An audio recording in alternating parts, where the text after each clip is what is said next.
안녕하세요. 장애에 대해 알아보는 토크쇼 장알톡 쇼! 네, 오늘 진행을 맡은 지체장애인 장애인식 개선 강사 신홍윤입니다. 네, 함께 진행하고 있는 시각장애인 장애인식 개선 강사 이현학입니다. 네, 현학씨. 네. 오늘 우리 신나게 오늘 해봐야 되는데, 오늘 저희가 준비한 시간 장알톡쇼는 즐겁고 간단한 어떤 퀴즈로 통해서 우리 장애에 대해서 쉽고 깊게 이해를 해보자. 네. 약간 이런 취지에서 준비를 해봤어요. 지금 나 장애에 대해서 정말 모르는데 난 장알못이야 라고 생각하시던 분들도 저희 토크쇼를 함께 하신다면 그래도 내가 조금은 장잘알이야, 장애에 대해서 잘 알아 라고 어디 가서 이렇게 얘기하실 수 있을 만큼 맞습니다. 열심히 퀴즈 드리고 말씀 나누면서 장애에 대해서 잘 알아갔으면 좋겠습니다. 그리고 퀴즈쇼라고 하긴 했지만 네. 이게 막 어렵게 문제를 내고 지식을 뽐내는 이런 시간은 아니에요. 그렇습니다. 이게 막 장애가 공부를 할 게 참 많기도 하고 당사자인 저희도 사실 다 잘 몰라요. 네. 그리고 모르시는 게 어쩌면 당연할 수도 있죠. 그렇습니다. 네. 그러니까 부담 없이 네. 서로의 생각을 나누는 시간으로 오늘 좀 생각을 해보시면 좋을 것 같아요. 네. 그럼 현학 씨 본격적으로 한번 첫 문제 부탁을 드려볼까요? 네, 첫 번째 문제 제가 드리도록 하겠습니다. 다음 중 장애 당사자를 지칭하는 말로 알맞은 것은? 제가 준비한 첫 번째 문제거든요. 네, 보기를 드려볼게요. 좋습니다. 1번 장애자, 2번 장애인, 3번 장애우. 정답 생각나시나요? 저는 바로 알겠습니다. 바로 알겠다라고 하셨는데 과연 홍윤 씨가 떠올린 그 보기가 정답일지 한번 카운트다운하고 공개해 볼까요? 좋습니다. 카운트 시작합니다.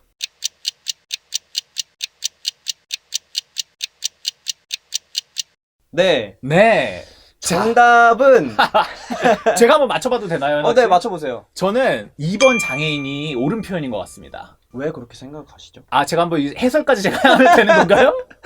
자, 1번 같은 경우 1번의 장애자를 말씀하셨죠. 네. 장애자 같은 경우는 nom자자, 끝에 nom자자를 써서 과거부터 있었던 장애를 비하하는 표현이에요. 네, 맞아요. 이렇게 해서 뭐 장애가 옛날에 조금 천시받고 이랬을 때 쓰던 표현인데 이런 것들을 이제 좀 지양하자. 우리나라에서 장애에 대한 개념이 처음 도입돼서 시작하게 됐던 88년도에 있었던 올림픽 때 장애인 올림픽이라고, 그때 패럴림픽이라고 지금은 하는데 당시에 장애인 올림픽이라고 시행이 됐어야 되는데 장애자 네. 올림픽 대회, 약간 이런 표현으로 그때부터 쓰였어요. 그래서 그런 것들이 이제 90년대 2000년대 접어들어서 쓰지 말자. 근데 또 듣고 계신 분들은 장애자는 그럴 수 있어. 어. 그런데 장애우는 장애인을 존중하는 표현이 아닐까? 라고 생각하시는 분들이 분명 계실 거란 말이죠. 맞아요. 네. 이게 우라는 게 버두자를, 마찬가지로 한자 버두자를 쓰는 표현인데 장애 가진 분들은 우리들의 다 친구야. 우리들의 다 소중한 이웃이야. 약간 이런 의미에서 장애우라는 표현들이 만들어져서 쓰이게 되는데 이건 역시도 당사자들이 약간 거부감을 느끼는 표현이잖아요. 이거는 그냥 직역해서 생각하면 될 것 같아요. 어떤 분들께 우리 공무원 친구들이 오셨어요. 이렇게 얘기하면 어떻게 들릴까? 그러네요. 나를 약간 애 취급하는 건가? 라는 생각이 들 수 있잖아요. 맞습니다. 근데 저희는 실제로 어딜 가도 우리 장애우 친구가 왔습니다. 이렇게 표현하시는 분들도 있고, 처음 만났음에도 불구하고 우리는 장애우와 함께 합니다. 저는 낯설고 낯가림이 많은 사람인데 맞아. 초면에 저를 친구라고 표현하면 되게 부담스럽거든요. 그리고 이게 저희 스스로 지칭할 수 있는 표현도 아니에요. 네, 저는 장애우입니다. 네. 내가 장애 당사자인데 내가 나보고 나의 친구? 어. 약간 이렇게 될 나는 수가 나의 있어요. 친구야. 그러니까 네. 제가 저의 가장 소중한 친구긴 하지만 약간 그렇다고 그렇게 표현까지 하고 싶진 않아요. 네. 약간 그렇게 되기 때문에 그런 문제들이 있다. 그래서 근데 장애우라는 표현이 안타까운 게 장애에 대해서 조금 뭐랄까 열린 마음이 있고 배려를 해보고 싶은 분들이 이런 잘 쓰는 표현이시잖아요. 네. 장애우가. 근데 저희 당사자들은 약간 이런 부분을 어려움을 이렇게 겪고 있다. 이런 걸 좀 알아주시면 좋겠고요. 그리고 지칭함에 있어서 가장 중요한 건 우리가 그 지칭하려는 그 대상이 어떻게 불리길 원하는가를 생각해 보시는 게 가장 좋지 않을까. 자, 생각이 그래서 들어요. 어떻게 불리면 좋은지를 지금 말씀을 드릴게요. 그래서 2번 정답은 장애인입니다.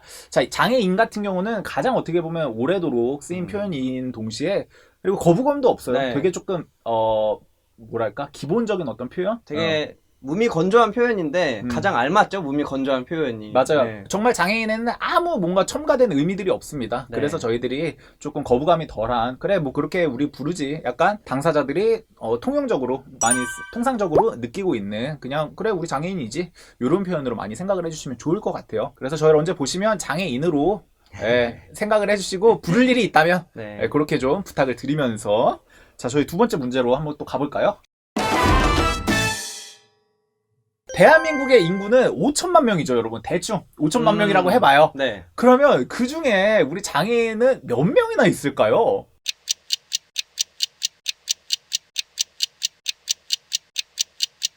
네. 자, 그럼 우리 현학 씨의 대답을 먼저 들어볼게요, 여러분. 우리 현학 씨는 한 몇 명 될 것 같습니까? 제가 주변에 이렇게 아는 사람들을 한번 쭉 생각해 봤어요. 네. 대충 퍼센테이지로 환산했을 내 때 주변에 네. 이거 네. 통계가 이거 약간 잘못될 것 같은데? 저의 어떻게 보면 주관적인 통계죠. 아, 제 주변에 아는 사람이 한 100명이다라고 가정하면 어. 저는 그래도 20명은 장애인이 있어요. 5분의 1이네요. 네, 제가 뭐 장애를 가지고 있어서 그런지 모르겠지만 아. 그래서 1000만 명은 너무 많으려나요? 1000만 명이요?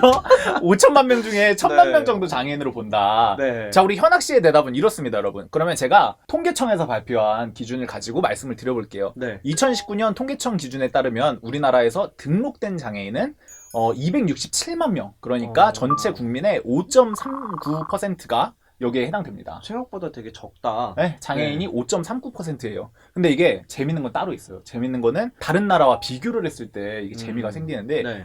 미국 같은 경우는 우리나라의 2배가 넘는 12.8%가 오, 네. 전체 인구의 장애인이고요. 그리고 스웨덴은 16.8%. 그리고 호주는 더해서 18.3%예요. 거의 제가 예상한 수치네요. 이렇게 되는 거죠. 네네. 그리고 헝가리는 심지어 전 국민의 4분의 1, 25%를 장애, 이렇게 말하면 현학 씨의 유추를 넘어서는 거죠. 그러면 정말 단순하게 헝가리나 뭐 미국 이런 나라에서 태어나시는 분들이 장애 빈도가 높은 것인가? 아니 뭐 그 나라가 장애를 발생시키는 뭐 사고가 많은가? 라고 생각할 수도 있는데 그렇진 않잖아요. 그렇습니다, 여러분. 네. 거기서 특별히 뭐 장애가 더 발생할 만한 이유가 있는 게 아니라 장애를 만드는 기준점이 다르기 때문이에요. 이게 이런 국가들에서 앞에 말씀드렸던 이런 국가들에선 당뇨나 알코올 중독, 암, 심지어 의사소통이 어려운 외국 이민자들에게까지 장애인으로 보는 어떤 그런 자격들을 부여를 하고 있어요. 이게 여기서 우리가 알고 넘어가야 될 부분은 장애가 별게 아니라는 거예요. 이게 우리는 뭔가 장애가 대단히 특별하고 막 안타깝고 막 불쌍한 것 이렇게 많이 생각을 하는데 사실은 실상은 기준점에 따라서 있다가도 없어지고 누가 장애인이었다가도 아니게 되고 이런 것들일 뿐이거든요. 그래서 장애에 대한 개념을 너무 한정짓게 생각하지 말고 되게 조금 넓은 의미로서 그냥 사회적 기준에 따라서 뭐 장애가 될 수도 있고 없을 수도 있구나 약간 이렇게 생각을 해주시면 좋을 것 같아요. 그리고 현재 대한민국에서는 장애인이라고 하면은 어떤 신체적인 손상을 가진 사람들로 대표되는 이미지가 있어요. 맞아요. 그래서 눈이 보이지 않는다거나 뭐 다리를 쓰지 못한다거나 뭐 이런 신체적인 능력을 상실한 그런 사람들을 장애인의 대표적인 이미지로 그리시지만 뭐 아까 말씀드린 대로 알코올 중독자분들 또는 정신장애인도 장애 많이 포함시키시고 어떤 맞아요. 나라는 우울증을 가진 맞아요. 분도 장애를 가진 분으로 분류를 하잖아요. 그렇기 때문에 꼭 우리가 지금까지 알던 것처럼 어떤 신체의 손상이 곧 장애인이야 보다는 좀 더 넓은 의미에서 생각을 해주신다라면 이게 좋을 것 같아요. 조금 더 예시를 들어보면 조선시대 때는 혼혈인도 장애인으로 자격이 있었어요. 그래서 그럴 정도로 차이가 나고 좀 달라지고 있다. 그래서 장애에 대해서 너무 한정짓게 생각하지 말고 뭐 누구나 그리고 우리나라 같은 경우는 장애에 대해서 특별한 어떤 그룹을 장애인으로 묶어서 그들에 대해서 뭔가 복지 혜택도 하고 좀 다른 차원에서의 어떤 접근들을 하는데 외국에 방금 말씀드렸던 그런 장애인 복지 선진국 같은 경우는 그냥 장애인 자격이 있다가도 없고 그냥 한시적으로 부여가 되기도 하고 이런 식으로 되게 조금 이런 다른 부분들이 생겨요. 그래서 조금 더 폭넓게 장애에 대해서 이해를 해주시면 당사자들이 좀 더 편하게 느끼겠다. 네. 이런 생각을 해봤습니다. 자, 그럼 다음 질문 한번 현학 씨가 맞추니까 괜찮은 것 같네요. 제가 네. 다음 퀴즈 한번 내볼 테니까 요것도 한번 이거는 네. 제가 이 퀴즈를 좀 준비를 해봤지만 장애인들도 못 맞춘다. 약간 이런 생각을 가지고 제가 이번 한번 문제는 꼭 맞춰볼게요. 한번 해봐요. 네. 자, 갑니다. 3번 문제. 장애와 관련된 다음 표현 중에 옳은 것을 골라주시면 돼요. 옳은 거. 자, 제가 말씀드리겠습니다. 1번. 영희는 발달 장애를 앓고 있다. 2번. 철수는 휠체어 장애인이다. 3번. 영철이는 다리가 불편하다. 4번. 미영이는 맹인이다. 5번. 경민이는 활동보조사와 동행 중이다.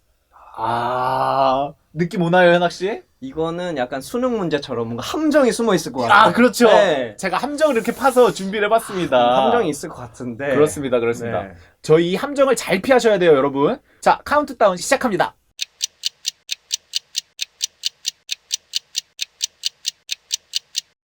자, 네. 가겠습니다. 현학 씨 3번 문제 정답 몇 번 같았어요? 5번이 아닐까. 5번. 네. 경민은 활동보조사와 동행 중이다. 네. 근데 현학 씨 이 컨셉은 좋은데 가끔은 좀 맞춰주셔야 되는데. 이거 지금- 틀렸나요? 제가 정답 발표하겠습니다. 네. 여러분, 5번. 지금 현학 씨는 정답을 말했을까요? 네, 틀렸습니다. 현학 씨 틀렸어요. 지금 장애인식개선 강사가 말이에요. 자, 그럼 하나씩 네. 오답 노트를 우리 같이 한번 진행을 해볼까요? 네네. 자, 여러분 1번부터 같이 봐보겠습니다. 틀렸나 내가? 자, 1번. 영희는 발달 장애를 앓고 있다. 이건 대표적인 잘못된 표현이죠. 그렇죠. 사실. 뭐가 틀렸나요, 현학 씨? 앓다라는 것은 어떤 질병의 관점에서 맞습니다. 이야기를 하는 것인데 장애는 곧 질병이야 라고 연결이 되잖아요. 맞아요. 모든 장애가 질병은 아니죠. 그렇죠. 네. 병으로 인해서 장애가 발생을 할 수 있지만 장애 그 자체가 질병은 아니기 때문에 앓고 있다, 앓다라는 것은 정말 잘못된 대표적인 표현 중에 하나인 그렇습니다. 거는 알고 있어요, 제가. 이게 네. 동치시켜서 많이 생각을 하세요. 근데 장애 이퀄 병이 절대 아니라는 걸 알아주시면 좋겠고, 장애는 병이 아니라 그냥 일종의 상태로 생각을 해주시면 될 것 같아요. 저도 그렇고 현학 씨도 그렇고 장애가 있지만 저희 엄청나게 건강합니다. 그렇죠. 저희 뭐 감기도 잘 안 걸려요. 네, 저희 네. 왜 이렇게 병이 없는 약간 요런 사람들인데 네. 요런 부분들을 유념을 잘 해주시면 좋을 것 같고요. 자, 2번 휠체어 장애인이라는 표현을 제가 썼어요. 네. 철수는 휠체어 장애인이다. 요건 좀 어떻게 들으셨어요? 이건 그러니까 휠체어 장애인이 자체가 성립할 수 없는 말인데 굳이 성립을 시키자면 철수의 휠체어는 장애를 가지고 있다 라고는 할 수 있겠죠. 여러분 이 디테일한 차이를 지금 들으셨나요? 네. 그렇습니다. 이게 휠체어 장애인이다. 우리 그냥 되게 너끈히 그냥 편히 쓸 수 있는 표현 같잖아요. 네. 저 사람 철수는 휠체어를 타면 휠체어 장애인이지. 이렇게 생각할 수가 있는데 이렇게 표현을 하면 그 사람의 정체성 모두를 휠체어에 귀결시키는 일이 돼요. 그쵸. 그래서 조금 올바른 표현을 조금 더 디테일하게 살펴보면 철수는 휠체어를 타고 있는 네. 사람이다. 휠체어 사용자다. 그치? 뭐 이 그리고 정도? 휠체어를 이용하고 있다. 네. 약간 요 정도 표현으로 생각을 해주시면 좋을 것 같아요. 그래서 휠체어 그 자체가 절대 아니다. 우리가 휠체어 타시는 분들을 그런 식으로 많이 좀 실수를 하는 게 사회에서 진짜 많잖아요. 네. 그래서 이런 것들을 유념을 해주시면 좋을 것 같고요. 자, 4번 먼저 한번 가볼게요. 미영이는 맹인이다. 요거 우리 현학 씨가 할 말 많잖아요. 맹인이라는 표현도 실제로 과거에 많이 쓰였었던 단어예요. 그렇죠. 그런데 시각장애인들이 맹인이라는 단어를 쓰지 말아달라라는 이야기들을 굉장히 많이 하셨고 실제로 지금은 사용하지 않는 단어가 되었는데요. 이유는 그 한자 어원에 있어요. 그러니까 눈 목자에 망할 망자가 합쳐져서 맹자가 됐거든요. 그러니까 직역하면 눈이 망한 사람이 되기 때문에 기분이 상당히 나쁘죠. 그렇죠. 그렇기 때문에 맹인이라는 표현보다는 시각장애인이라는 표현을 써주셔야 시각장애인들이 기분 좋게 받아들일 수 있을 것 같습니다. 우리가 과거의 장애를 대하던 관점에서 보면은 시각장애인 눈이 망한 사람이 맞잖아. 약간 네. 요렇게 생각할 수가 있는데 그냥 감각하는 게 다르다. 요렇게 보여봐 주시는 게 맞아요. 그래서 네. 우리 시각장애인분들은 시각장애인들의 맞는 생활 방식을 만들어서 그렇게 살아가고 계신 분들이니까 누가 함부로 그들의 뭐가 망했다 이렇게 표현하는 거는 틀렸다는 거 좀 네. 알아주시면 좋겠고요. 근데 거꾸로인 부분이 또 있잖아요. 우리 청각장애인 같은 경우는 농인이라는 표현을 그 당사자 그룹 안에서 조금 더 바라는 표현으로 농인을 많이 쓰세요. 그래서 이런 차이들이 있다. 청각장애는 농인으로 불러주시길 당사자들이 많이 바라시는데 시각장애인 같은 경우는 맹인이라는 표현에 거부감을 많이 느끼고 계신 거 네. 이런 부분을 이런 게 하면 진짜 장애 감성이잖아요. 이런 게.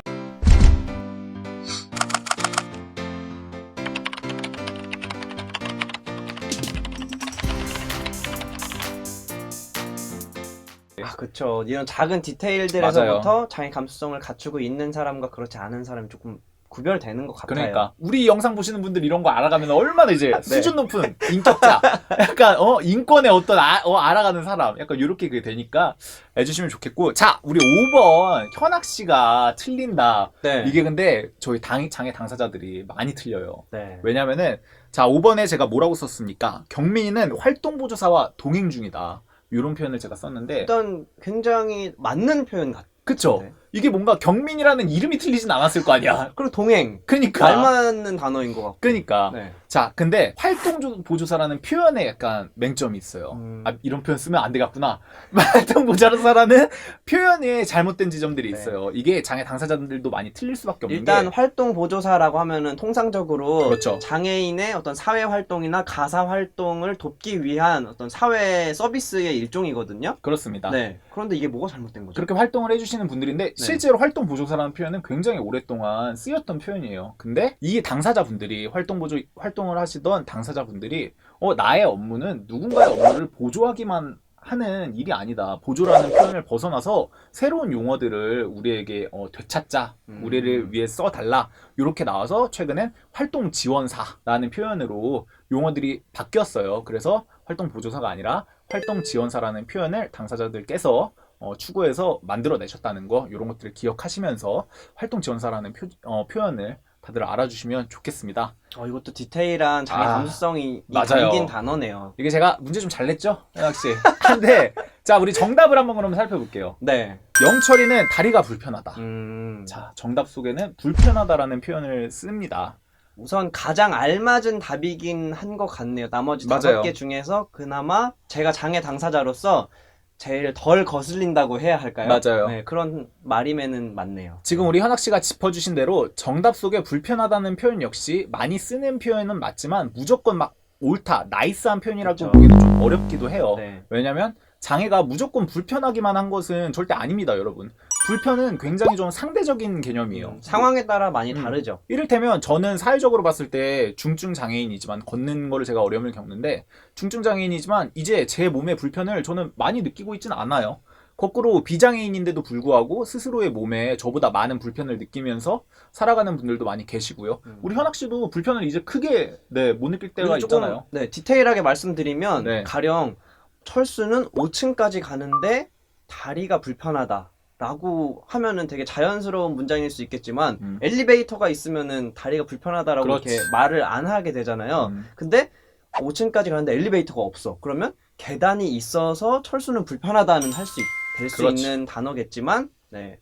그래서 우리가 3번이 가장 조금 덜 틀린 말이긴 하지만 그래도 불편하다라는 게 또 우리가 1년 뒤, 2년 뒤에는 이것도 맞지 않습니다라고 설명드릴 수도 있는 맞아요. 네, 장애 감수성이 그렇게 발전해 가고 있기 때문에 현재는 맞고 미래는 틀릴 수도 있지만 그런 단어들이 우리가 많이 사용하고 있죠, 일상 속에서. 그리고 우리가 오늘 옳은 표현에 대해서 살펴보려고 할 때 여러분이 다 헷갈리신 게 과거에는 아무 문제의식이 없던 표현들이 맞아요. 많아요. 네. 그랬는데 현대에 들어서 이런 것들이 문제들이 지적이 되면서 바뀐 표현들이 많아서 그래서 여러분들이 그런 걸 유념을 해주시면 이 표현도 바뀔 수 있구나. 하지만 오늘 정답으로 이걸 담은 거는 계속 누차 얘기하지만 이 불편하다는 표현은 장애 당사자들이 거부감이 이렇게 네. 지금 현재는 크지 않은 표현이기 때문에 저희가 좀 소개해드리는 차원에서 담아봤습니다. 오늘 퀴즈쇼를 통해서 장애가 개인이 아닌 사회의 몫임을 우리가 함께 생각해보는 계기가 되었길 바랍니다. 우리가 함께 노력할 때 더 이상 장애는 장애가 아니게 됩니다. 네, 맞습니다. 즐거운 시간이었어요, 여러분. 네, 그러면 안녕. 장알톡 쇼. 안녕히 계세요. 고마워요.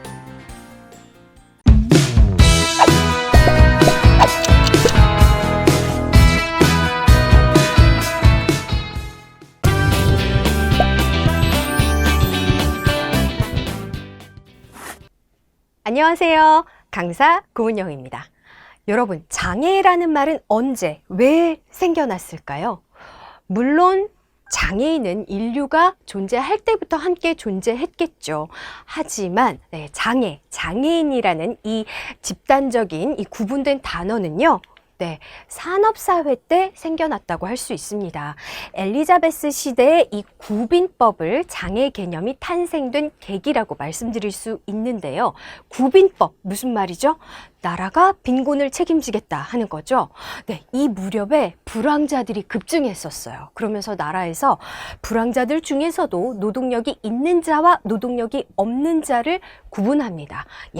그 노동력이 있는 자가 어빌리티였고 노동력이 없는 자가 디서빌리티였어요. 디서빌리티에 바로 장애인이 있었고요. 그리고 노인이 있었습니다. 이 장애인과 노인은 구빈원 시설에 보호했었어요. 이렇게 장애인이라는 말이 disabled라고 하면서 생겨나게 된 거죠. 노동 생산성을 기준으로 해서 이 말이 생겨난 겁니다. 자, 그리고 그 이후에 2차 산업혁명이 일어나게 되면 장애인은 더 구분됩니다. 네, 노동 생산성이 더 중요해지죠. 공장화되고 대량 생산이 중요해졌기 때문이죠. 네, 더 구분받습니다. 그러다가 3차 산업혁명이 됩니다. 소량 다품종의 사회로 바뀝니다. 그러면서 각각의 개성을 존중하고 다양성을 존중하게 되죠. 인간에 대해서도 다양성을 존중하게 되면서 이 장애인에 대해서도 그 의미를 재해석하고 차별적인 그 구성을 재구성하게 됩니다. 그리고 지금 우리가 살고 있는 시대, 네, 4차 산업혁명 시대라고 하죠. 로봇의 시대라고 합니다. 점점 더 인간과 기계의 구분이 모호해질 거라고 합니다. 네, 여러분, 이런 스마트 웨어러블 로봇 디바이스들 계속 나오면 네, 장애인들에게는 또 다른 기회가 됩니다. 네, 이런 기계들로 인해서 점점 더 네, 신체의 기능성으로 인해서 노동 생산성이 구분받았던 것이 무의미해지기 때문이죠. 이렇게 시대가 변하고 있는데요, 여러분. 여러분은 어떤 시대적 관점으로 장애를 바라보고 계셨을까요? 네, 이번에는 장애인의 뜻에 대해서 한번 살펴보겠습니다. 현재 우리나라 법에서 말하는 장애인의 뜻은요, 네, 장애인 복지법을 찾아보시면 됩니다. 와, 이렇게 길게 나와 있네요. 이 중에서 키워드로 짚어드리겠습니다. 신체적 그리고 정신적 장애, 이렇게 구분해서 볼 수 있다는 거 짚어드리고요. 그리고 일상생활이나 사회생활에서 상당한 제약을 받는 자, 네, 생활에서의 제약을 기준으로 해서 정의를 내린다라는 거 짚어드립니다. 이 정도는 기억해 주세요. 여러분은 장애인 하면 어떠한 단어나 느낌이 떠오르세요? 비장애인들에게 물었더니 이러한 말씀들을 하셨습니다. 대부분은 잘 모르겠는데 장애인이 되면 살기가 힘들지 않을까 하는 부정적인 말씀들이었는데요. 이 뒤에는 나랑은 상관없는데 하는 숨은 뜻이 담겨져 있었습니다. 그런데 과연 그럴까요? 자, 태어날 때부터 장애인이었어요 하는 분들은 이 정도밖에 되지 않습니다. 살다가 보니까 사고를 당해서 질병 때문에 어느 날 나도 장애인이 되었네 하는 비율이 대부분인 거예요. 그리고 나이가 들수록 네, 질병에 걸릴 확률이 더 높아지죠. 나이가 들수록 나도 어느 날 장애인이 되었네 하는 비율이 높아진다라는 겁니다. 더 이상 남의 일이라고는 할 수 없을 것 같아요, 여러분. 예전에는 남의 일이야 라고만 생각했던 때도 있었습니다. 병에 걸려서 후유증으로 시력을 잃었어? 어떡하니? 안 됐다, 불쌍해. 하지만 그건 너의 문제잖아. 병원 가서 고쳐. 이렇게 개인적 문제로 보고 치료의 대상으로 보았던 이 의료적 개념이 있었습니다. 그런데 요즘은 이렇게만 보지 않고요. 생각해보니까 아니네. 이게 너와 나, 우리 모두의 문제였구나. 그리고 손상을 입은 한 개인이 있다면 환경이 중요하구나. 어떤 환경에 있느냐에 따라서 그 사람이 장애를 느끼면서 살아갈 수도 있고 장애를 전혀 느끼지 않고 살아갈 수도 있구나. 그러니까 모두가 동등하게 살아가려면 이것은 사회적으로 함께 고민해야 되는 문제구나. 사회적 개념이 등장하게 된 겁니다. 여러분은 이러한 추세에 있는데요. 의료적 개념, 개별적 개념으로 장애를 바라보셨나요? 사회적 개념으로 장애를 바라보셨나요?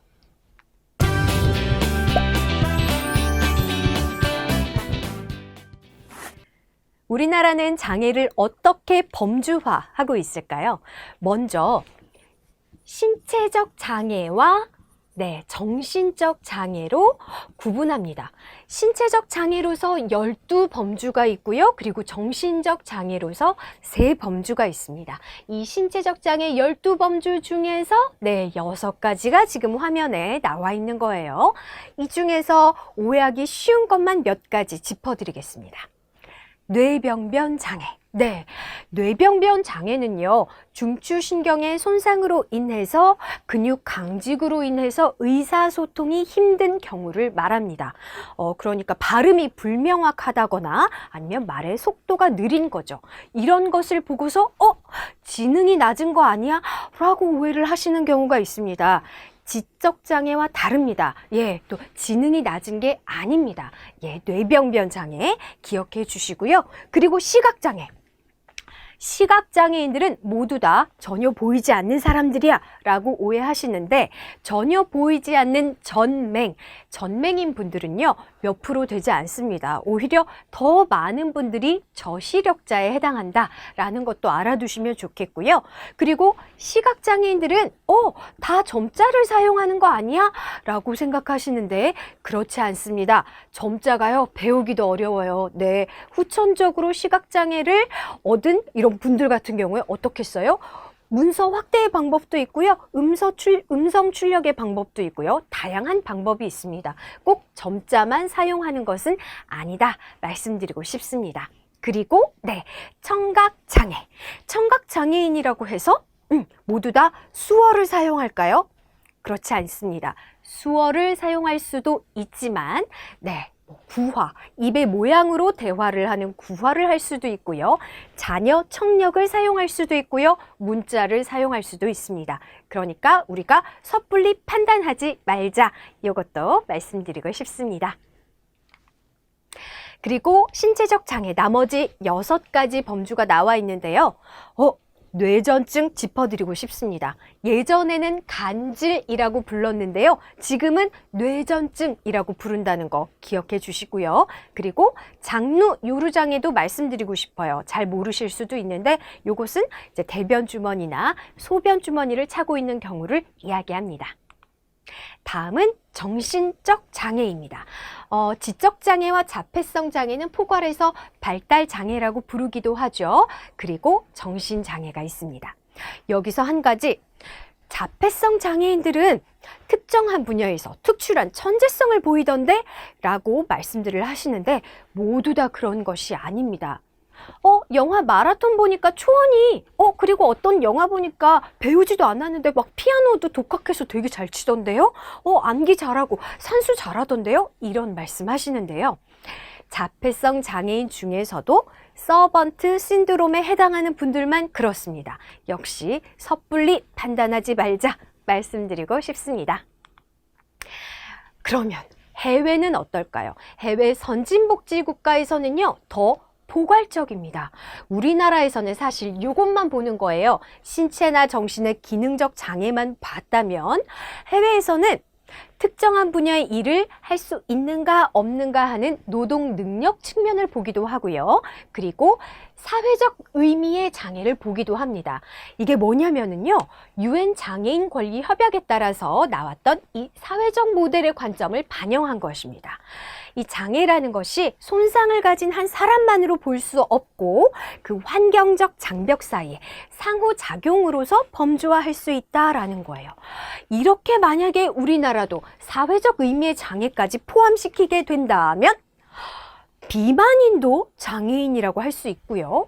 이민자도 장애인이라고 할 수 있게 되는 날이 올지도 모르겠어요. 점점 더 포괄적인 의미로 보는 추세에 있으니까 말이죠. 자, 여러분, 이쯤 해서 여러분의 장애 감수성도 한번 테스트 해보겠습니다. 장애 감수성이란 장애 또는 장애인에 대한 반응으로서 장애의 다름을 인정하고 장애인을 존중하는 태도와 마음가짐을 말합니다. 자, 여러분의 장애 감수성 질문으로 한번 드려볼게요.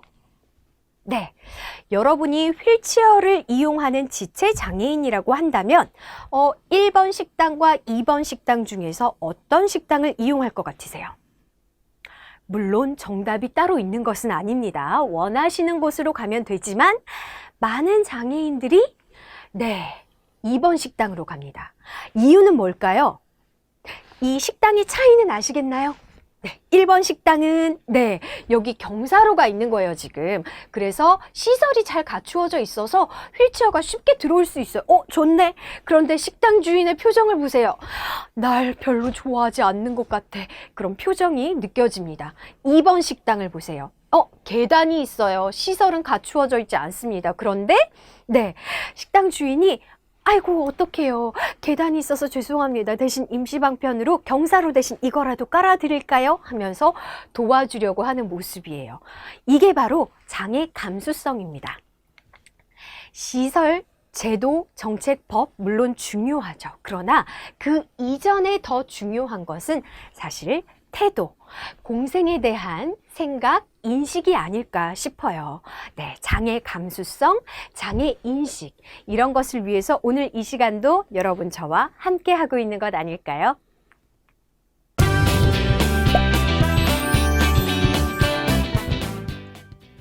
우리나라에서는 장애와 관련된 법률을 어떻게 구성하고 있을까요?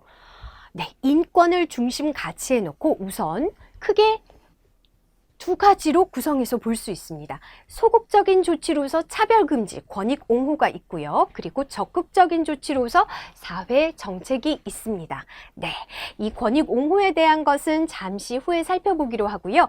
자, 사회 정책과 관련된 거, 와, 이렇게 많은 법률이 있네요. 이걸 어떻게 다 기억해요?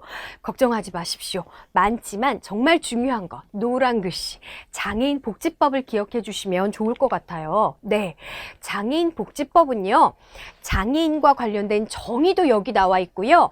네, 차별 금지, 장애인의 교육은 어떻게 해야 하나, 장애인의 취업, 직업은 어떻게 해야 하나, 편의시설 등등 장애인의 인간다운 삶과 권리와 관련된 종합적인 법률이라고 보시면 됩니다. 어떤 장애인과 관련된 법이 궁금하다 하면 장애인 복지법을 찾아서 검색해 보시면 된다 정도는 기억해 주시면 좋을 것 같습니다. 장애인 복지법 잠시 후에 다시 돌아오기로 하고요. 네, 조금 전에 말씀드렸던 권익옹호에 관련된 장애인 차별 금지법 제가 하나씩 사례로 쉽게 이야기로 풀어드릴게요. 6가지로 네, 풀어드릴 수 있을 것 같은데요. 먼저 직접 차별 말씀드리겠습니다.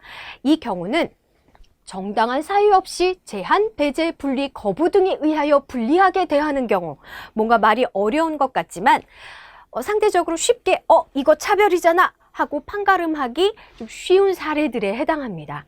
한 가지의 사례로 볼게요. 4번째로 볼까요? 네, 휠체어를 이용하는 지체장애인이라고 봅시다.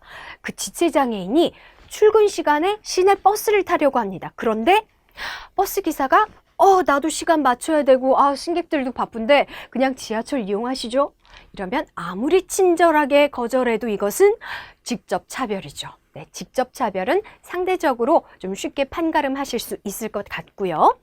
간접 차별 보겠습니다. 간접 차별은요, 겉으로 봤을 때, 형식적으로 봤을 때는 차별이 아닌 것 같은데 가만 보니까 이거 차별이잖아 싶은 결과를 초래한다는 겁니다. 왜? 네, 장애를 고려하지 않은 기준을 적용했기 때문이에요. 자, 예를 한번 보겠습니다. 대표적인 것이 바로 시험이에요. 비장애인과 장애인이 같이 앉아서 똑같이 시험을 본다. 그리고 평가 기준도 똑같아. 이러면 간접차별에 해당하는 경우가 많습니다.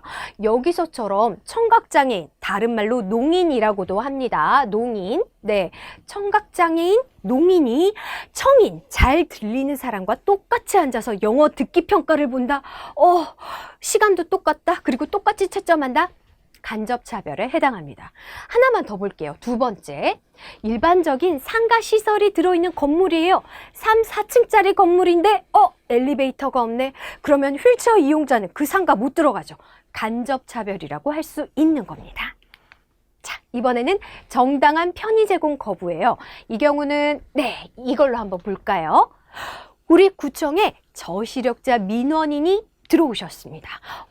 민원 신청 서류를 작성하는데 잘 보이지 않아서 도와주세요, 혹은 돋보기를 좀 주세요, 혹은 문서를 좀 확대 출력해 주세요 라고 했는데 저희는 그런 안내 받은 적 없고요, 그렇게까지는 못 해드려요 라고 한다면 정당한 편의 제공 거부에 해당하는 겁니다.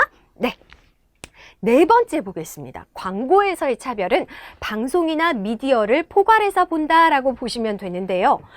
방송에서 장애인이 등장했습니다. 화면에.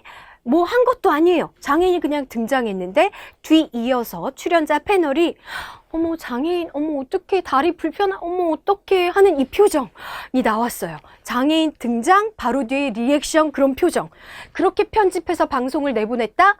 네, 차별입니다. 왜냐하면 장애인은 곧 불쌍한 존재라는 것처럼 편집을 해서 내보냈기 때문입니다. 이런 경우도 꽤 발견되죠.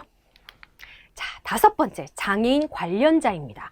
장애인 관련자라 함은 중증 장애인분들은 혼자 다니기가 어려우시기 때문에 옆에 대리인이나 동행인이 있는 경우가 많고요. 시각장애인분들은 활동 보조인, 그리고 청각장애인분들은 수어 통역사가 있을 수 있습니다. 그럴 때 어떤 행사장에서 사전 등록 안 하신 분들은 입장 안 됩니다 하면서 통역사를 못 들어오게 해요? 그러면 네, 차별에 해당하는 것입니다.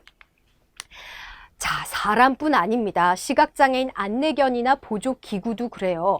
안내견은요, 식당도 들어갈 수 있고 버스도 탈 수 있고요, 법정에도 들어갈 수 있습니다. 못 들어오게 하면 네, 차별에 해당하는 겁니다. 이렇게 6가지를 살펴봤는데요. 어기게 되면 그 고의성이나 반복성, 보복성 등에 따라서 처벌을 받을 수 있습니다, 여러분. 네, 이렇게 법과 제도에 대해서도 알아봤습니다.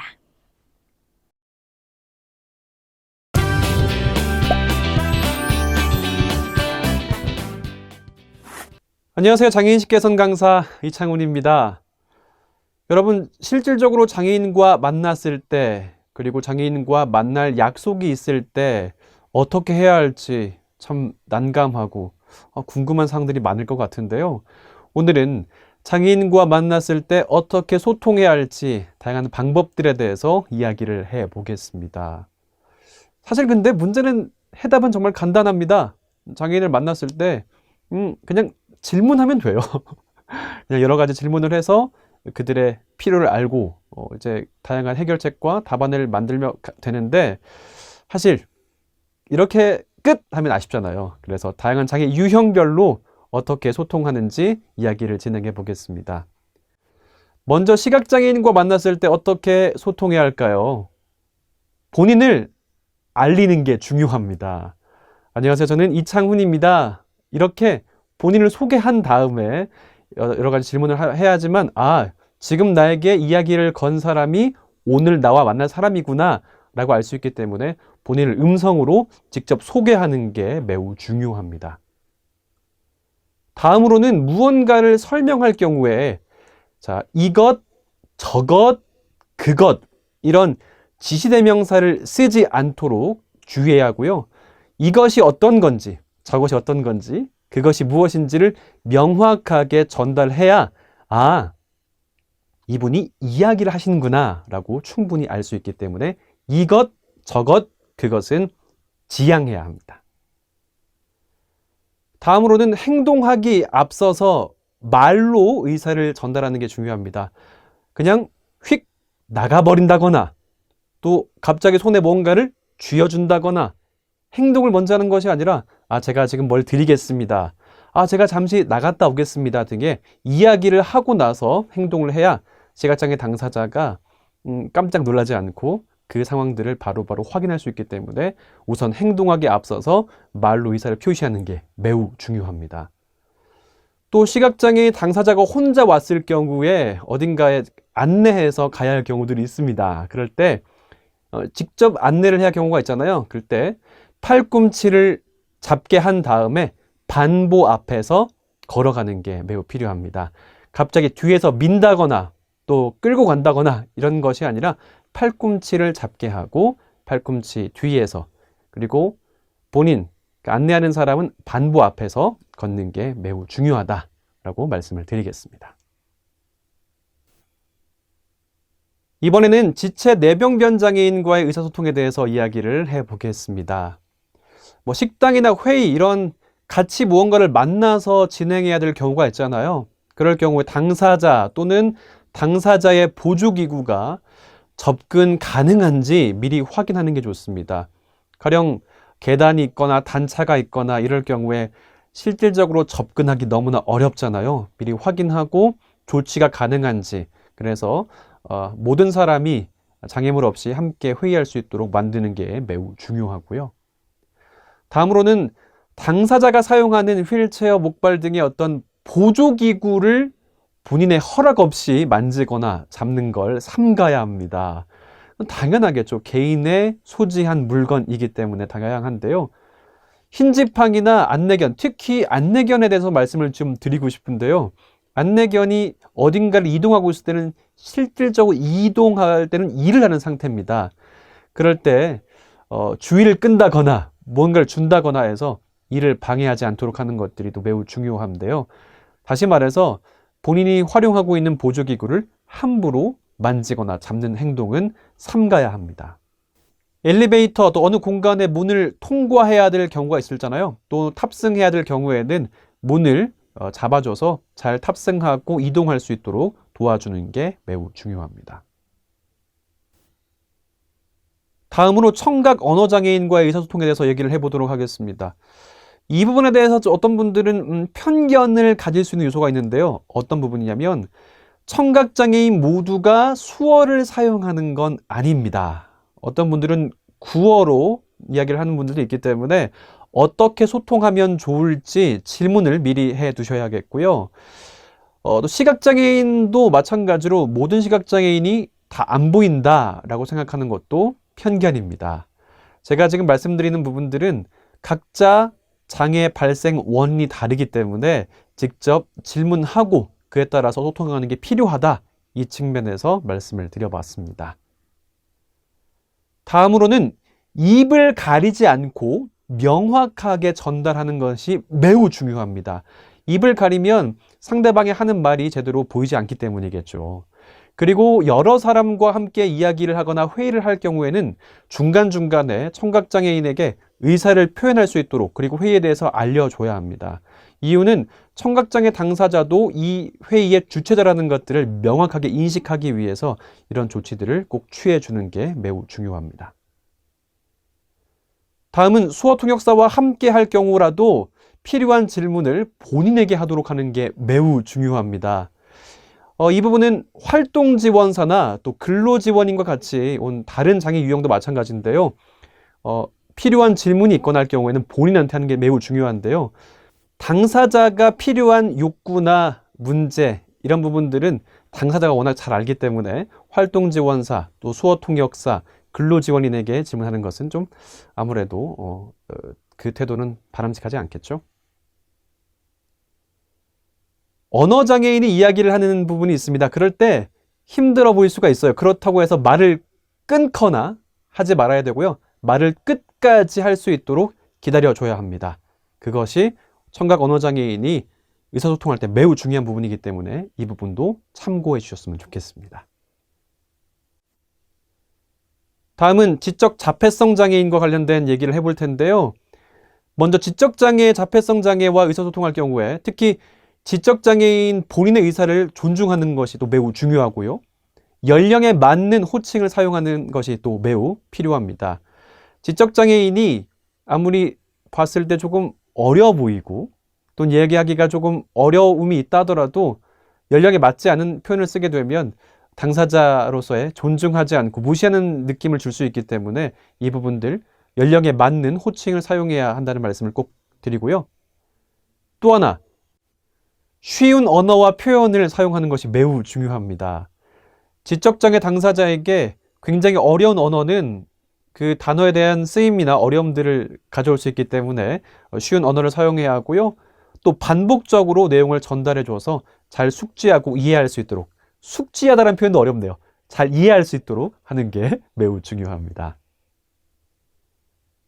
또 자폐성 장애인은 익숙하지 않은 영역에 대해서 어려움을 호소할 수 있습니다. 그렇기 때문에 사전에 충분한 설명을 하거나 또 예행 연습을 할 수 있도록 미리 확인해 주시고 미리 다양한 설명들을 곁들여 주시는 것들이 매우 중요한 태도입니다. 이번에는 공통적인 사항입니다. 장애 관련 올바른 표현들을 익히고 사용하는 것이 매우 중요합니다. 가령 정상인, 장애 친구, 장애우, 일반인, 현재 사용하지 않고 있는 단어, 이런 표현들을 하게 되면 아무래도 지금 얘기하고 있는 당사자, 그리고 이 강의를 듣는 분들에게 있어서 신뢰감이 깨질 수가 있습니다. 그래서 지금 현재 사용하고 있지 않는 표현들을 지양해 주시고, 어떤 표현들이 조금 더 올바른 표현들인지 미리 확인하시고 이야기를 진행해 주시는 것들 중요하다라고 말씀을 드리겠습니다. 지금까지 살펴본 것처럼 장애 당사자를 만났을 때 키워드, 핵심은 질문하라 였습니다. 오늘, 내일 장애 당사자를 만날 계획이 있는 분들, 어떻게 해야 될지 미리 겁내지 마시고요. 미리 확인하시고 직접 만났을 때 입을 열어서 질문하면 원활하게 소통할 수 있을 거라 확실합니다.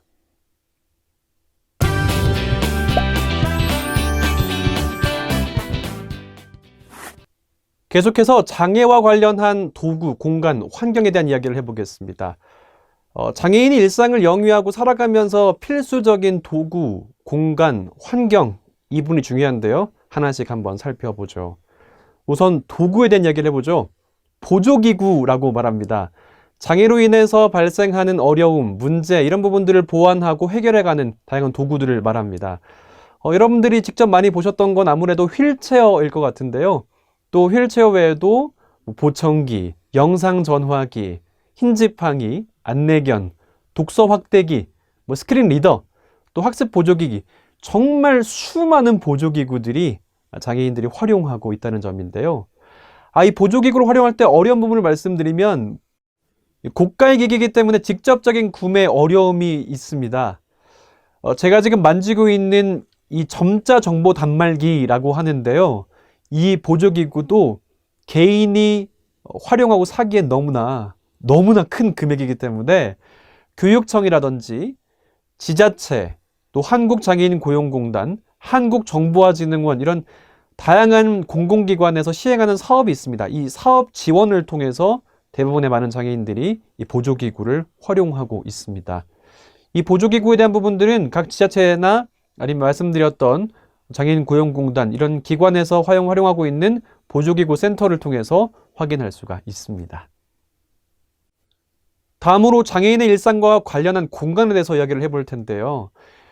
이 말씀을 드리면서 아무래도 큰 개념을 말씀드리고 그 개념 속에 있는 내용들 이렇게 말씀드리면서 여러분들이 이해하기 쉽도록 한번 진행해 보겠습니다. 첫 번째 내용은 베리어 프리입니다. 베리어 프리가 뭐지? 개념을 말씀드리면 장애인 등 사회적 약자의 생활에 지장이 되는 물리적인 장애물이나 장벽을 없애기 위해 실시하는 운동 또는 시책을 말합니다.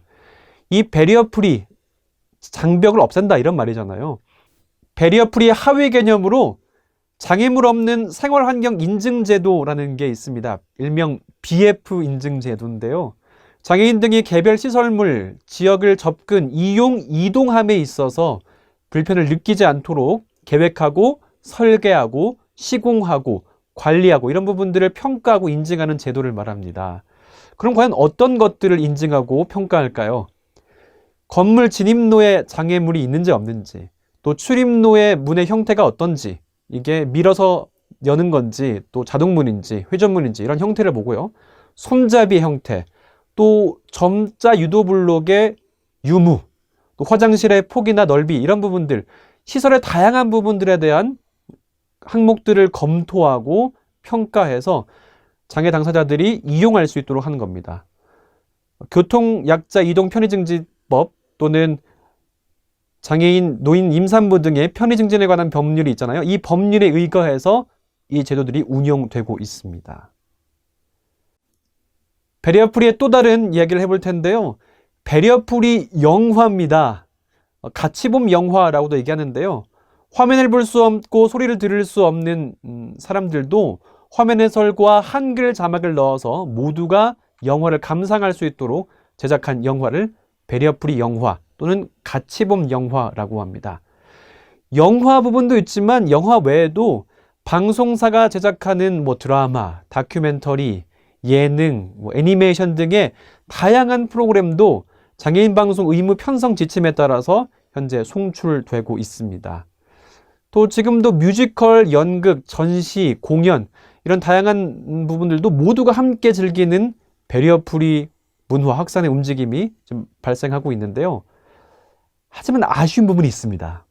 현재 스포츠 경기가 열리는 공간에서의 물리적 그리고 서비스적 지원 이런 부분들의 배리어프리 콘텐츠가 매우 미비한 실정인데요. 이 부분들에 대한 검토와 연구가 좀 필요해 보입니다. 또 다른 배리어프리 무장의 여행입니다. 또 무장의 관광이라고도 불리는데요. 장애인 등이 여행을 함에 있어서 나타나는 장애물과 장벽을 제거하려는 움직임을 말하는데요. 이 부분들을 폭넓게 일어나고 있습니다. 현재 사례를 말씀드리면 문화체육관광부에서는 열린 관광지를 선정해서 발표하고 있는데요. 지역마다 장애인이 편리하고 또 자유롭게 누릴 수 있는 여행지를 발굴하고 있습니다. 또 숙박시설, 음식점 등등에서 장애인들이 여행을, 관광을 즐길 수 있도록 무장의 여행, 무장의 관광이라고 말을 합니다. 이 부분도 많이 일어나고 있다라고 말씀을 드리겠습니다. 다음으로는 유니버설 디자인에 대한 이야기를 해보도록 하겠습니다. 제품, 시설, 서비스 등을 이용하는 사람이 성별, 나이, 장애, 언어 등으로 제약을 받지 않도록 설계하는 걸 말하는데요. 흔히 모든 사람을 위한 디자인, 범용 디자인이라고 말을 합니다. 그럼 유니버설 디자인 뭐가 있을까? 바로 스마트폰이 있습니다. 누구나 사용하고 있는 핸드폰, 스마트폰 이렇게 말을 하죠. 모바일 기기, 스마트폰이 있고요. 또는 전동 칫솔도 이에 해당합니다. 또 교통시설 내에 설치되어 있는 엘리베이터, 저상버스, 그리고 우리가 많이 통과하고 있는 자동문 같은 경우도 유니버설 디자인과 매우 맞는 개념이라고 볼 수 있겠습니다. 다음으로 접근성에 대한 개념인데요. 사용자의 신체적 특성이나 지역, 나이, 지식, 수준, 기술 등을 고려해서 가능한 많은 사용자가 불편 없이 이용할 수 있도록 제품이나 서비스를 제공하고 이를 평가할 때 쓰는 것을 말합니다. 정보 접근성이 대표적인데요. 웹사이트, 모바일 애플리케이션, 키오스크, 무인 단말기죠. 이런 소프트웨어를 이용함에 있어서 장애인 등 정보 약자도 불편 없이 접근하고 이용할 수 있어야 한다는 걸 말합니다. 이 정보 접근성을 특별히 말씀드리는 이유는 코로나19 이후에 급속화된 비대면 사회에서 온라인이나 디지털 환경의 접근과 활용이 매우 두드러지게 나타나고 있는 형태인데요. 가령 이제 전자출입 명부라든지 이런 비대면 사회에서 조금 더 관심을 쏟아야 할 부분이 이 정보 접근성 분야이기 때문입니다. 이 정보 접근성을 다루고 있는 부분 중에 또 하나는 장애인 차별금지 및 권리 구제 등에 관한 법률에 따라서 국내 모든 웹사이트에서 웹 접근성을 준수하도록 하고 있는데요. 이 외에도 모바일 접근성이나 또 키오스크, 무인 단말기에 대한 접근성도 현재 논의되고 있기 때문에 더 넓어지고 있습니다. 지금까지 말씀드렸던 걸 우리가 왜 지켜야 할까? 왜 해야 되지? 라고 의문을 갖는 분들이 아마 있을 수도 있는데요. 바로 정당한 편의의 의무 때문입니다. 장애인 차별금지 및 권리구제 등에 관한 법률에서 일관성 있게 다루고 있는 내용인데요. 장애인은 장애인이 아닌 사람과 동등하게 교육, 고용, 재화나 서비스, 금융, 교통 등을 이용할 수 있어야 된다라고 말을 하고 있습니다. 미루거나 회피해서는 안 되는 중요한 의무사항이기 때문이겠죠. 이야기를 끝내면서 장애인에게 복지 및 각종 서비스를 제공하는 차원, 이 차원을 넘어서서 장애를 가진 시민, 국민으로서 권리를 보장하고 지원하는 차원으로서의 패러다임이 변화해야 된다. 이 전환을 요구받고 있다. 이 말씀을 드리고 싶네요.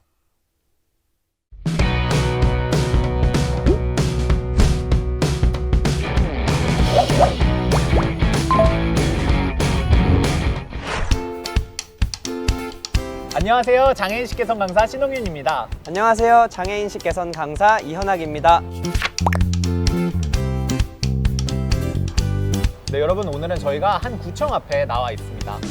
구청이나 동주민센터를 이용하다 보면 장애 당사자로서 겪게 되는 난감한 경험들을 왕왕 마주하게 되거든요. 오늘 여러분들에게 저희가 어떤 난감한 상황에 빠지게 되는지, 우리 장애 당사자들이 어떤 곤란한 일들을 겪게 되는지를 보여드리려고 이곳까지 찾게 됐습니다. 한번 들어가서 보여드려 볼까요, 현학 씨? 제가 휠체어 운전해드려도 되나요? 한번 믿어보겠습니다. 네, 어떻게 갈까요? 우리 시각장애인의 운전, 네, 좌회전 해주세요. 아, 네. 네네,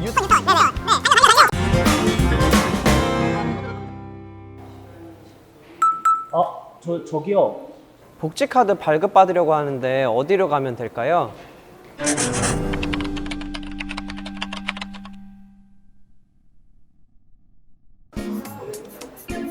저쪽으로 가세요.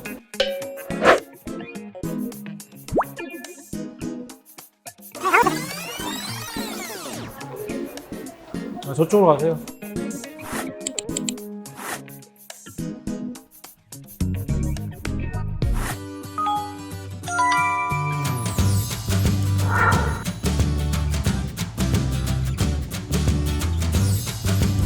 네, 제가 부서까지 안내해 드리겠습니다. 제 팔꿈치 잡으시겠어요? 네, 감사합니다.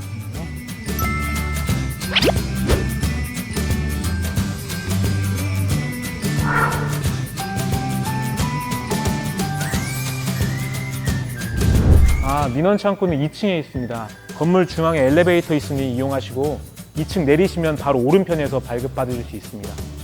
가시는 길에 문턱은 없고 모두 다 자동문으로 되어 있습니다. 네.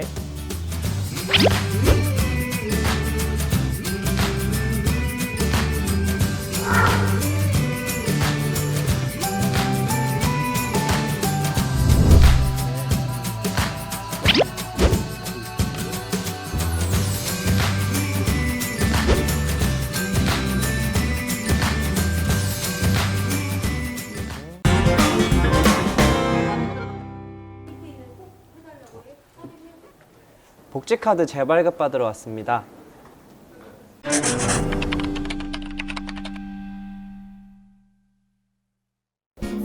주민등록증 주시고 지문인식기에 손가락 얹으세요.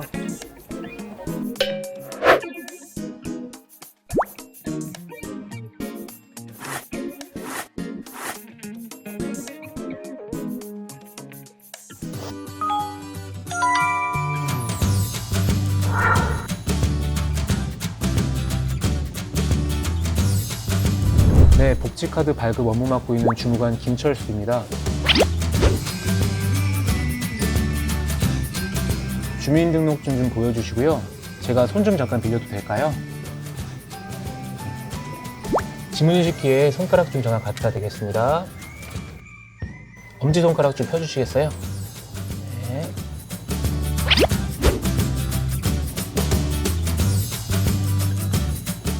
네, 됐습니다. 감사합니다. 감사합니다.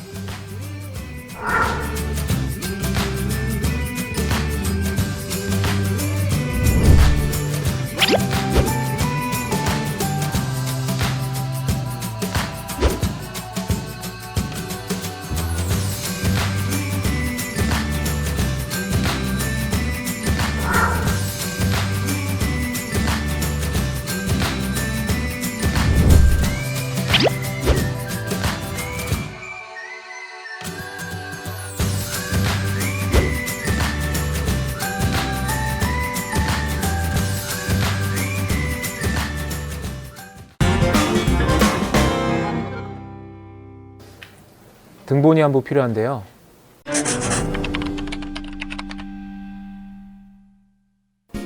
저기 무인발급기에서 등본 한 부 떼오세요.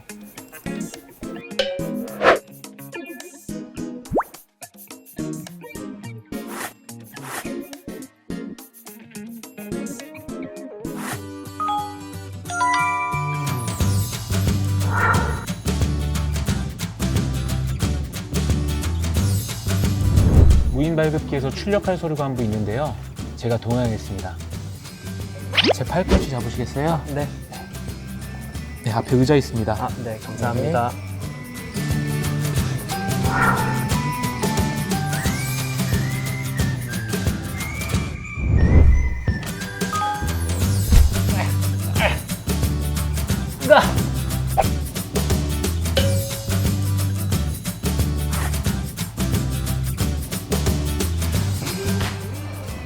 제가 도와드릴까요? 아, 네, 좀 부탁드릴게요. 네. 등본을 떼려고 하거든요. 네, 주민등록 등본. 네. 혹시 주민등록번호 아, 네. 주시겠어요? 89. 820. 네, 요 정도 될 것 같습니다. 네, 감사합니다. 감사합니다. 아, 네.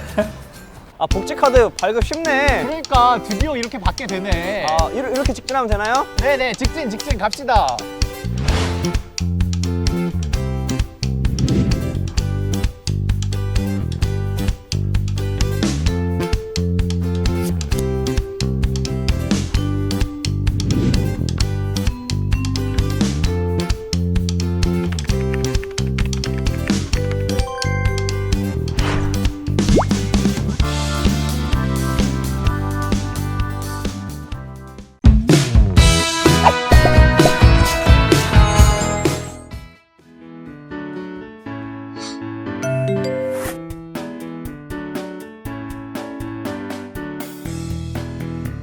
공무원이라고 하면 솔직히 좀 막연하게 떠오르는데 항상 되게 바쁘셨던 것 같아서 항상 되게 일이 많다? 그리고 뭐 직업이 좀 안정적이다?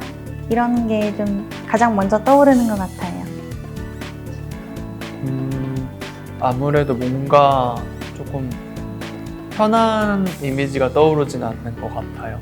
내가 뭔가 좀 부탁해야 되는 입장이고 항상 만날 때 필요에 의해서 찾아가는 경우가 좀 제일 많은 것 같아서 그래서 조금 부담을 가지고 뭔가 관련된 기관에 가거나 전화를 할 때도 다른 것보다는 조금은 내 마음적으로 마냥 편한 것 같진 않아요.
에피소드라고 하기에는 조금 좀 서로 소통하면서 되게 좋았던 경험이긴 한데 처음에 제가 살고 있는 이제 주민센터에 가서 이제 부탁을 드리러 간 거죠. 얘기를 하러 뭐가 필요하다고 했을 때 그분이 이제 저를 처음 뵀으니까 그냥 평범하게 알게 됐어요. 근데 제가 요청하는 바가 항상 조금씩 생길 때마다 찾아갈 때 조금씩 뭔가 그분의 표정이 제 친구들과 비슷해지는 걸 느꼈어요. 그거를 봤을 때 아, 이게 결국 나를 그분이 처음에는 경계를 했지만 크게 경계할 게 아니란 거를 그분 스스로 느낀 것 같고 나중에 뭐 전화로만 얘기할 일이 있을 때도 되게 웃으면서 아, 뭐 최동균님이시냐 나 저번에 했던 거 뭐 잘 됐다 하면서 오늘도 좋은 하루 보내시라고 그런 얘기도 하고 그러면서 소통이 되는 기분이 되게 좋았던 경험이어서 기억에 남는 것 같아요.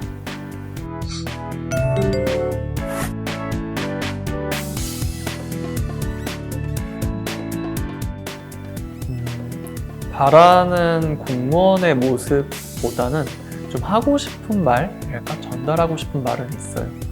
일단은 되게 많은 에티켓도 있을 거예요. 장애 당사자를 대하는. 그리고 여러 가지 응대 방법들도 있을 거고, 상황별로.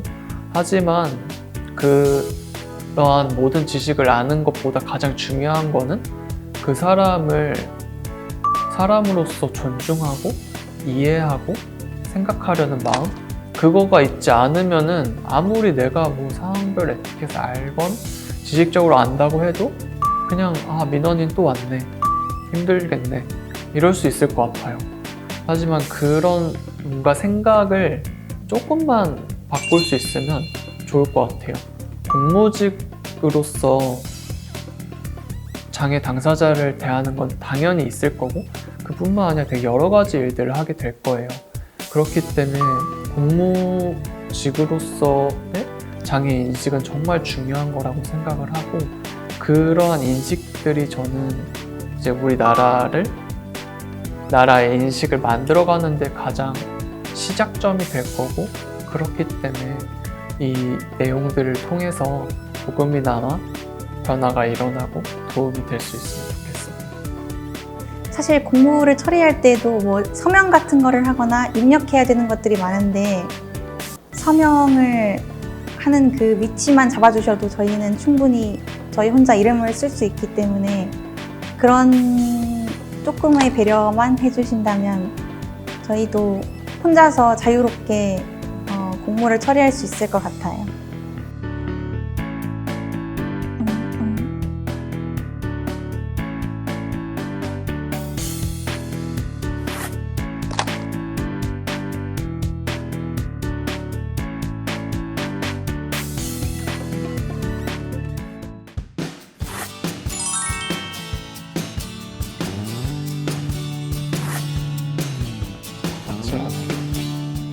공무원의 모습도 있지만 버스에서 제가 지금 순간 다시